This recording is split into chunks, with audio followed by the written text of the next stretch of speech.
आज शाम को आकर जब YouTube खोला तो मैडम का वीडियो सबसे पहले सामने दिखाई दिया। नथिंग न्यू, मैडम के वीडियो आते रहते हैं, इसमें कोई नई बात नहीं।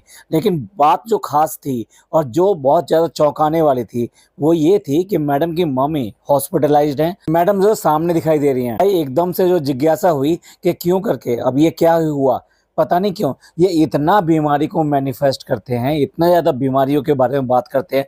ऐसे लगता है कि इनके चारों तरफ बीमारियां ही बीमारियां हैं। बिल्कुल भी उससे बाहर निकलने की कोशिश नहीं करते, उसको अच्छे तरीके से बात नहीं करते, हमेशा ये बात करते हैं अब ऐसा होने वाला, अब ऐसा होने वाला है। मैडम की बीमारी के बारे में भी कि हम तो इन्वेस्टिगेट कर रहे हैं और कौन कौन से टेस्ट रह गए हैं।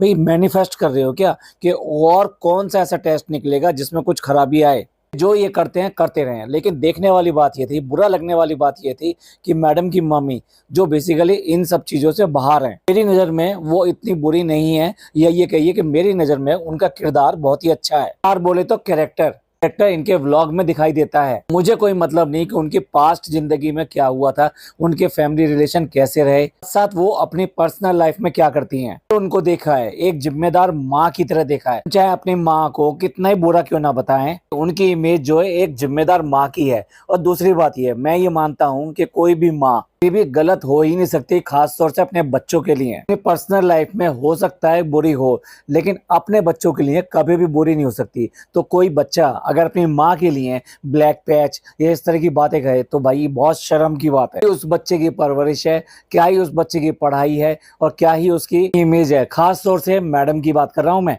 मैडम की बात ये बिल्कुल पसंद आने वाली बात नहीं है, जिस तरह से वो अपनी मम्मी के साथ व्यवहार करती हैं। इस तरह से उन्हें हॉस्पिटलाइज दिखाना, बेड पर दिखाना, मतलब बिल्कुल एक रियल फोटो वहां पे चिपका दिया।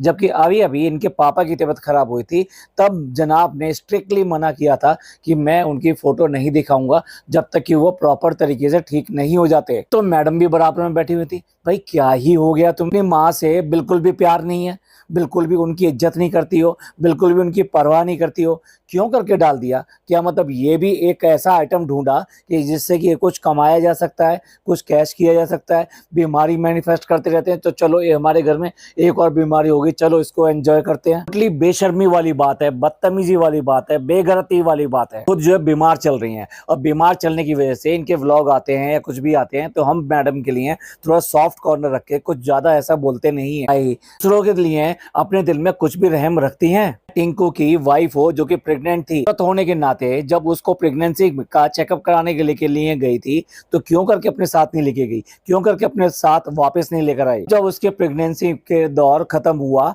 और डिलीवरी का टाइम आया तो क्यों करके एक औरत होने के नाते जब इसको अपना पति चाहिए तो उसको अपना पति नहीं चाहिए, क्यों करके नहीं भेज दिया? नहीं नहीं नहीं, ये जाएगा। आज अपनी ही मम्मी को डाल के अपना पूरा व्लॉग बनाने के लिए आ गई। मम्मी का किरदार कुछ ऐसा है कि वो पूरी तरीके से अपनी बेटी के लिए सारे टाइम खड़ी रही है। चाहे वो इसके डाइवोर्स का टाइम हो, चाहे इसके लड़ाई झगड़ों का टाइम हो, चाहे इसकी शादी कराने की बात हो, हमेशा इसकी मम्मी ने इसका साथ दिया है। शादी के बाद में भी इसने पूरी तरीके से इसका साथ दिया। यहाँ तक कि ये तो भूल ही जाती है बिल्कुल कि कोई मेरे मम्मी है, कोई मेरे पापा हैं। जब डिलीवरी का टाइम आया तब भी इसी ने आके इसकी केयर करी। जो जिसको ये कहती है ना कि मैं तो अम्मी को मम्मी से भी ज्यादा प्यार करती हूँ, या वो मुझसे उससे भी ज्यादा प्यार करती हैं। अम्मी जी ने ना तो प्रेगनेंसी के टाइम पे कुछ भी परवाह करी और ना ही प्रेगनेंसी के बाद में, ना ही अपने बच्चे की परवाह करी। बच्चा यानी कि पोते की भी कुछ परवाह नहीं करी कि उसको लालन पालन में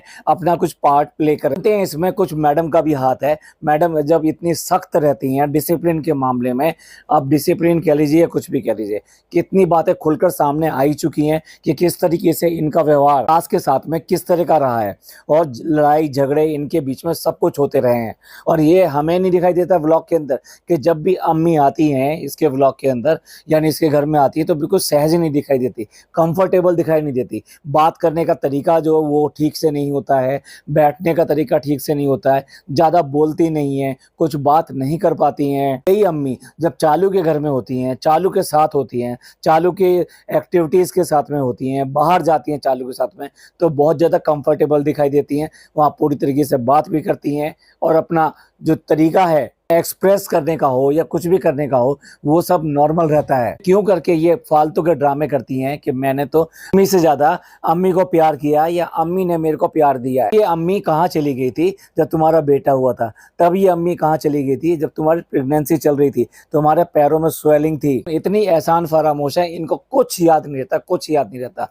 और यही इसकी मम्मी, ये यहाँ पर आई, ना केवल प्रेगनेंसी के टाइम पे उसने हेल्प करी इनकी, उसके बाद में बच्चे के लिए तो भाई मैं ये कहूँ कि एक नैनी भी इतना नहीं करेगी, कोई इतना नहीं करेगा। एक माँ की तरह, लिटरली मैं कह रहा हूँ, एक माँ की तरह उसके बच्चे को पाल रही है वो। बुरी हर टाइम पे उसने साथ दिया। यहाँ तक कि जब ये हॉस्पिटलाइज हुई, ये बीमार हुई, तब भी उसको बच्चे की कोई परवाह नहीं थी। बच्चे के लिए कम से कम आश्वस्त थी कि बच्चा मेरी जब मम्मी के पास में है तो वो प्रॉपरली ठीक होगा। और बच्चा भी दिखाई देता है कि कितना कंफर्टेबल है अपनी नानी के साथ में। अब जब वो इतना सब करती है और करती हुई दिखाई देती है, और उसकी उम्र देखो, उसकी बीमारियां देखो, उसके बाद में भी उस बच्चे के साथ में वो घूमती फिरती रहती है, सारा दिन लगी रहती है, इवन देन गोदी में भी उठाती है, जबकि उसकी कमर शायद इतना साथ नहीं देती होगी इस उम्र में आके। उसके बाद में भी वो उसको गोदी में भी उठा के घूमती रहती है। ये सब देख के किसके दिमाग में ये इज्जत नहीं बनेगी, ये प्यार नहीं बनेगा, वो अफेक्शन नहीं बनेगा इस नानी के साथ में, इस नैनी के साथ में, कि ये कितना तरीके से अपनी बेटी को सपोर्ट करती है, अपने नाती को सपोर्ट करती है और उनको हेल्प करती है। तो मैडम ने बिल्कुल हॉस्पिटल में बैठ के, कमरे में बैठ के वहाँ पे व्लॉग बनाया, जो कि इसका हस्बैंड जो खुद बैन कर चुका था। और मैडम, आपके हस्बैंड कहाँ हैं यहाँ पर?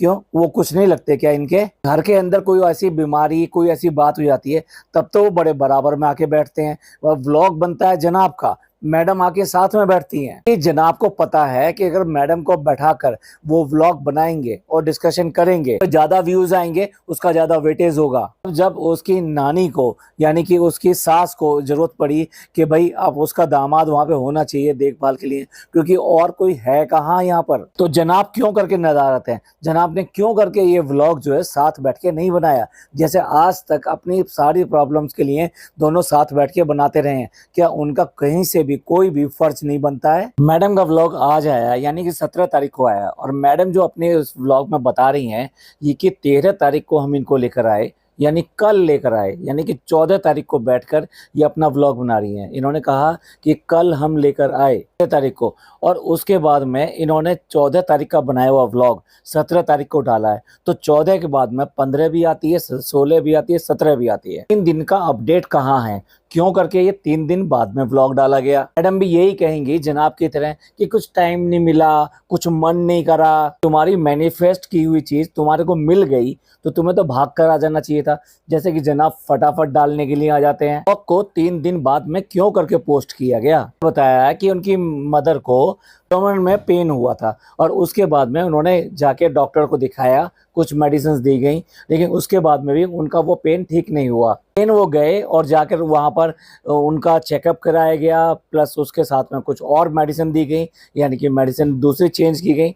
उसके बाद में भी उनको जब रिलीफ नहीं हुआ, साथ के साथ उनको वोमिटिंग होनी शुरू हो गई, तो तब इन्होंने ये सोचा कि भाई अब इनको लेके जाना चाहिए। यानी कि अब ये सोचिए, आप 13 तारीख का ये लेकर आए हॉस्पिटल में, तो 13 तारीख से पहले, यानी कि 2 दिन पहले, यानी कि आप ये समझ सकते हो 11 तारीख या 10 तारीख से इनकी तबीयत खराब होनी शुरू हुई और ये हॉस्पिटलाइज किया गया 13 को। तो मैडम जो अपनी इन्वेस्टिगेशन भी बता रही हैं कि क्यों करके ऐसा हुआ होगा। उनके अकॉर्डिंग जो मेडिसिन दी जा रही थी वो इनको सूट नहीं कर रही थी। ऐसा लगता है कि मैडम और जनाब आधे डॉक्टर तो ये हो गए हैं, कोई भी बीमारी हो, कुछ भी हो, ये इतना सब बोलने लगते हैं। और साथ साथ ये कहाँ से कि भाई ये वाला टेस्ट और कराना है, वो वाला टेस्ट और कराना है, आगे बीमारी में इसमें क्या क्या और टेस्ट हो सकते हैं। इन्होंने ये वर्ड बोले थे कि हमने डॉक्टर से कहा है। मतलब आप बताइए, ये डॉक्टर को सजेस्ट करते हैं, ये वाला डॉक्टर टेस्ट करा के देख लें इसमें क्या निकलेगा। बीमारी को भी लॉटरी खेल रहे हैं कि ये वाली लॉटरी लगा के देख लें, क्या पता इसमें निकल जाए, ये वाली लॉटरी लगा के देख लें, क्या पता इसमें निकल जाए। इसीलिए बीमारी इनके पास लौट के आ रही है। कम से कम अपनी मम्मी को तो बख्श दो। मैडम के अकॉर्डिंग बहुत ज्यादा डिटेल्ड इन्होंने इन्वेस्टिगेशन कराई है, मतलब मैडम ने कराई है। वो डॉक्टर तो बेचारे कुछ जानते नहीं है, लेकिन हाँ, मैडम ने जो है बहुत सारी डिटेल्ड इन्वेस्टिगेशन सेंटर आई है और उसके बाद में कल भी कुछ टेस्ट इनके प्लान है, लेकिन अभी तक एज सच कोई भी ऐसी सीरियस कोई ऐसी बात नहीं निकली है। थोड़ा सा मेडिसिन की वजह से है कि जो मम्मी जो मेडिसिन ले रही थी वो मेडिसिन ठीक नहीं थी और साथ साथ उनको डिहाइड्रेशन है। तो अब डिहाइड्रेशन ये कैसे हो गया, जब आपके एसी सारे के सारे रहते हैं घर और उसके बाद में भी घर में ही रहना है, कहीं बाहर आपकी आउटिंग होती नहीं है, कुछ ऐसी बाहर घूमने जाना नहीं पड़ता, सब्जी लेने भी ये लोग बाहर नहीं जाते, टाइम में डिहाइड्रेशन का समझ में नहीं आता। और मुंबई में वैसे भी अब मौसम जो है थोड़ा मॉइस्ट हो गया है, यानी कि बहुत ज़्यादा वहाँ पे मॉइस्चर है, ह्यूमिडिटी बहुत ज़्यादा हो जाती है और ऐसे में आप बाहर बहुत ज़्यादा जाते हैं तब आपकी स्वेटिंग बहुत ज़्यादा होती है। लेकिन भाई ये तो आना जाना भी नहीं है इनका, डॉक्टर तो हम है नहीं, डॉक्टर तो मैडम है, मैडम ने कहा है वो सही ही होगा। मैडम कहती हैं कि वो तो बहुत ज़्यादा एक्टिव रहती हैं, लेकिन उसके बाद में भी हमें ये हो रहा था कि उनका पेन ही कम नहीं हो रहा था, इतनी दवाइयाँ दी जा रही हैं फिर भी ऐसा क्यों नहीं हो रहा है। और मम्मी बहुत एक्टिव रहती हैं, एक्टिवनेस में तो मैडम पीछे हैं और मैडम की मम्मी इनसे कहीं आगे हैं। और सबसे बुरी बात तो ये है कि ऐसे में भी मैडम अपने लेवल को पीछे नहीं छोड़ सकी, मतलब यहाँ पर भी उन्हें अपने प्रमोशन की सबसे ज़्यादा याद आ रही है। यार तुम्हारी मम्मी जो है हॉस्पिटलाइज है, उसके बाद में भी तुम्हें अपना माल बेचने की पड़ रही है और ये शायद यही इनके जो कर्म है ना, और जो जैसा ये करती हैं ये उसी का नतीजा है कि इनकी वेबसाइट पे जो आज की डेट में जो लोग देखने के लिए जाते हैं, पूरे महीने में सिर्फ 500 लोगों ने विजिट किया है। अब आप समझ लीजिए अगर 500 बार वो विजिट हुई है वो वेबसाइट, तो उससे कितना ही माल बिका होगा। उसके बाद में भी मतलब ये जो नंबर्स हैं ये पिछले महीने से भी कम है, मतलब जो पहले देख रहे थे लोग बाग ये उससे भी कम है। अब आप सोच लीजिए कि किस तरह का इनके वेबसाइट का चल रहा है और उसके बाद में भी ये इस बात के पीछे पड़े हुए हैं। और व्लॉग है, मम्मी के लिए व्लॉग बनाया, थंबनेल पे भी वही डाला है, सब कुछ डाला है। उसके बाद में भी अपनी मम्मी के बारे में सोचो यार, उनके बारे में बात करो जो कुछ करनी है। अगर आप इन्फॉर्मेशन देने आए तो इन्फॉर्मेशन दो और व्लॉग को ख़त्म करो। नहीं, यहाँ पे आके लेबल की बात करनी है, लेबल पे एक नया एडिशन कर दिया है, साड़ियाँ आ गई हैं, अब उसके बारे में भी अब बताना है। एक बार जरूर जरूर जरूर जाके देखिए, ना जरूर जरूर जरूर कहते हैं ना, उतने लोग नहीं नहीं नहीं कहते हैं। और ऑफर चल रहा है, कौन सा ऑफर चल रहा है जाकर देखिए, ऐसा ऑफर है वैसा ऑफर है। हम वहीं जाके ना 2-4 पीस ले जाती, हॉस्पिटल में ही ले जाती और वहीं जाके दिखा देती। साथ साथ नाम की चीज़ तो है ही नहीं, कहीं पे भी कुछ भी बात करने लगो, बीमारी का व्लॉग बना रहे हो, उसके बाद में भी फिर यही सब चल रहा है। कम से कम इस टाइम पर तो चूक जाती कि नहीं,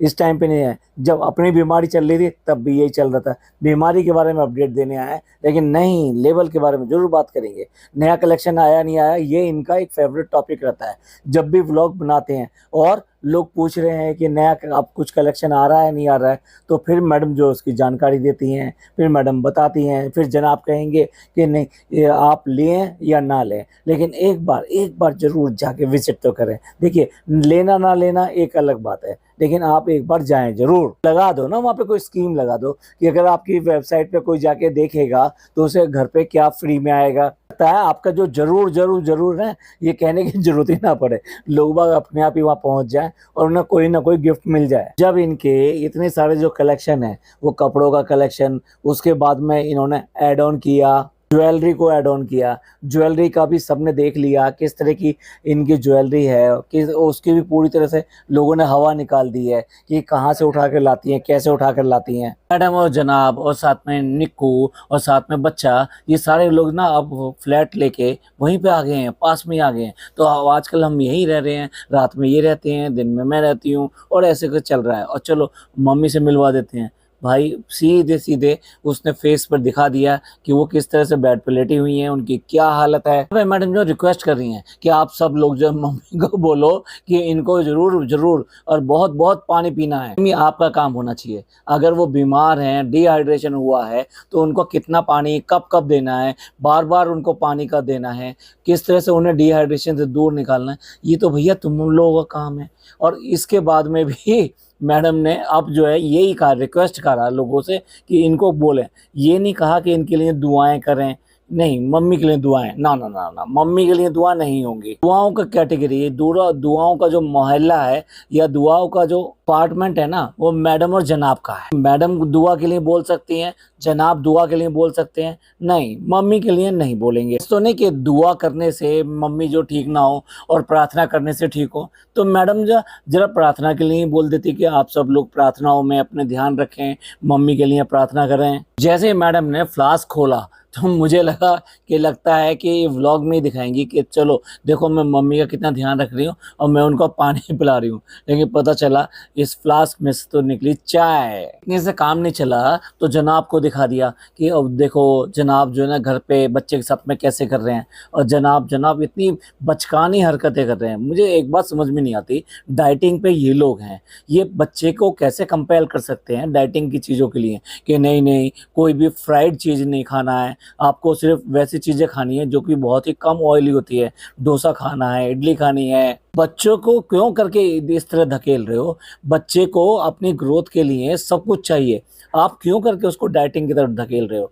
और क्यों करके दिखाना? ये ओवर एक्टिंग नहीं तो और क्या है, ये फालतू में सिर्फ और सिर्फ व्लॉग में दिखाने के लिए है कि हम कितना हेल्थ कॉन्शियस हैं। हम अपने बच्चे के साथ में भी अभी से ही वो सब चीज़ें फॉलो कर रहे हैं जो हम अपने लिए करते हैं। कभी कुछ नहीं कहता अपनी मम्मा के लिए या किसी के लिए, लेकिन ये जरूर फालतू में खुद ही मुंह में डालते हैं उसके वजन, खुद ही बोलते हैं कि आपने मम्मा को मिस किया, बोलो आई मिस यू मम्मा। या तुम मिस कर रहे हो तो तुम बोल दो, बच्चे को जबरदस्ती जुबान में क्यों डालते हो? जो बच्चा याद करता है तो साफ साफ कहता है पापा मम्मी कब आएंगी, वो इस तरह से पूछता है। इसका मतलब ये है कि वो मिस कर रहा है, वो उनको याद कर रहा है। नहीं है कि जब मिस यू चिल्लाओगे तो तभी बात आएगी कि हाँ भाई ये मिस कर रहा है। जनाब जो कहलवाते हैं वो बिल्कुल नकली लगता है, फर्जी लगता है। अच्छा वो इरिटेट हो रहा है, जिस तरह की ये जनाब बातें करते हैं, उसका एक बैग है, उस बैग में उसका कुछ सामान रखा है, वो उसको खोल रहा है तो जबरदस्ती पूछ रहे हैं ये बैग है बताओ इसमें क्या क्या रखा है। उसने आखिरकार कह दिया कि इसमें मेरी बुक्स रखी है,